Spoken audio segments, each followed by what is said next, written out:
যোৰহাটৰ আমাৰ এটা স্বাভিমান, যোৰহাটৰ গৌৰৱ। তেনেকৈ জুবিন দা আমাৰ যোৰহাটৰ গৌৰৱ, তেনেকৈ প্ৰস্তুতি বা আমাৰ যোৰহাটৰ গৌৰৱ।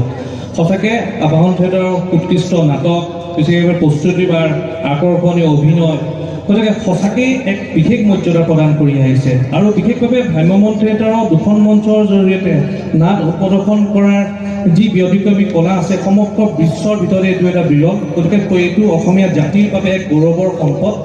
আৰু বিশেষভাৱে ভ্ৰাম্যমাণ থিয়েটাৰে কেৱল সংস্কৃতিটোকে আমাৰ জীয়াই ৰখা নাই, লগতে বহু পৰিয়ালৰ জীৱিকাৰো এটা পথ মুকলি কৰিছে।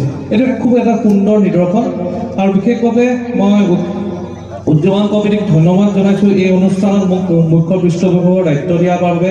আৰু বিশেষভাৱে মই ধন্যবাদ জনাইছোঁ যে আমাৰ মাধৱ, যি যোৰহাটৰ এক পৰিচিত নাম, সদায় সমাজখনক যিদৰে যে বিশৃংখলতা সৃষ্টি কৰিছে যুৱ সমাজৰ মাজত, যিহেতু মই যুৱ প্ৰজন্মক পত্নী কৰিছোঁ, কিন্তু মাধৱক দেখিছোঁ, মাধৱৰ টিমটোৱে সদায় যুৱ সমাজখনক যোৰহাটত একত্ৰিত কৰাৰ কাৰণে প্ৰয়াস কৰিছে।